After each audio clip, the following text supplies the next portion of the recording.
बोलिए विष्णु भगवान की जय। चैत्र शुक्ला एकादशी व्रत कथा। कामदा एकादशी महत्तम। धर्मराज युधिष्ठिर बोले कि हे भगवान, आपको कोट सा नमस्कार है। अब आप कृपा करके चैत्र शुक्ला एकादशी का महत्तम कहिए।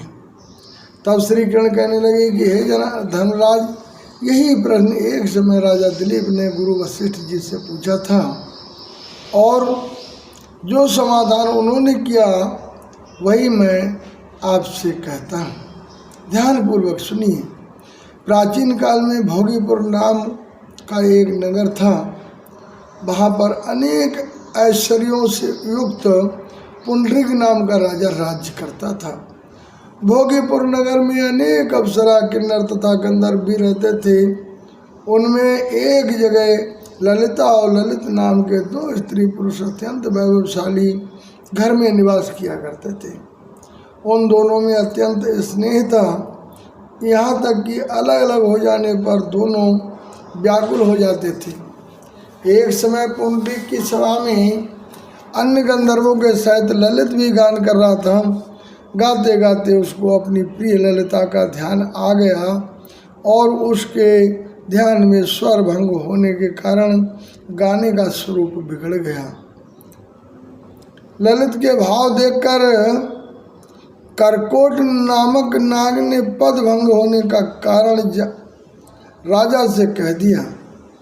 तब पुंडरीक ने क्रोधपूर्वक कहा कि तू मेरे सम्मुख गाते हुए भी अपनी स्त्री का स्मरण कर रहा है, अतएव तू कच्चा मांस, मदिरा और मनुष्य भक्षण करने वाला राक्षस बनकर अपने किए कर्म का फल भोग। पुंडरीक के श्राप से ललित उसी क्षण महाकाल विकराल राक्षस हो गया। उसका मुख अत्यंत भयंकर, नेत्र सूर्य चंद्रमा की तरह प्रदीप्त तथा मुख से अग्नि निकलने लगी। उसकी नाक पर्वत की कंदराओं के समान विशाल तथा गर्दन पर्वत के समान लगने लगी। सिर के बाल पर्वत पर खड़े वृक्षों के समान, भुजाएं अत्यंत लंबी हो गईं। इस प्रकार उसका शरीर 8 योजन का हो गया। तब वो राक्षस होकर अनेक प्रकार के दुख भोगने लगा। जब उसकी स्त्री ललिता को ये सब वृत्तांत मालूम हुआ तो उसको अत्यंत खेद हुआ और वो अपने पति के उद्धार का यत्न सोचने लगी। वो राक्षस अनेक प्रकार के घोर दुख सहता हुआ घने वनों में रहने लगा। उसकी स्त्री उसके पीछे पीछे जाती और अनेक प्रकार से विलाप करती रहती। एक बार ललिता अपने पति के पीछे घूमती घूमती विंध्याचल पर्वत पर चली गई, जहाँ पर श्रृंगी ऋषि का आश्रम था।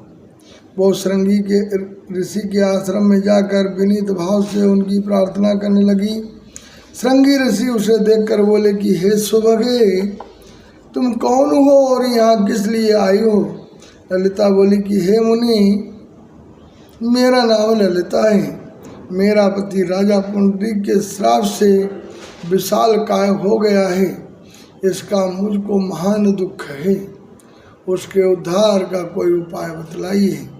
ऋषि बोले कि हे गंधर्व कन्या, अब चैत्र शुक्ला एकादशी आने वाली है, जिसका नाम कामदा एकादशी है। उसका व्रत करने से मनुष्य के सब कार्य सिद्ध होते हैं। यदि तू कामदा एकादशी का व्रत कर उसके पुण्य को अपने पति को दे दे तो वो शीघ्र ही राक्षस योनि से मुक्त हो जाएगा और राजा का श्राप भी अवश्य में शांत हो जाएगा। मुनि के ऐसे वचन सुनकर ललिता ने चैत्र शुक्ला एकादशी आने पर उसका व्रत किया और द्वादशी को ब्राह्मणों के सामने अपने व्रत का फल अपने पति को देती हुई भगवान से इस प्रकार प्रार्थना करने लगी कि हे प्रभु, मैंने जो ये व्रत किया है इसका फल मेरे पतिदेव को प्राप्त हो, जिससे वो राक्षस योनि से मुक्त हो जाए। एकादशी का फल देते ही उसका पति राक्षस योनि से मुक्त होकर अपने पुराने स्वरूप को प्राप्त हुआ और अनेक सुंदर वस्त्राभूषणों से युक्त होकर ललिता के साथ विहार करने लगा। उसके पश्चात वे दोनों विमान में बैठकर स्वर्गलोक को जब चले गए। वशिष्ठ मुनि कहने लगे कि हे राजन, इस व्रत को विधि पूर्वक करने से समस्त पाप नाश हो प्राप्त हो जाते हैं तथा राक्षस आदि की योनि भी छूट जाती है। संसार में इसके बराबर कोई और दूसरा व्रत नहीं है। इसकी कथा पढ़ने या सुनने से वाजपेयी यज्ञ का फल प्राप्त होता है। बोलिए विष्णु भगवान की जय।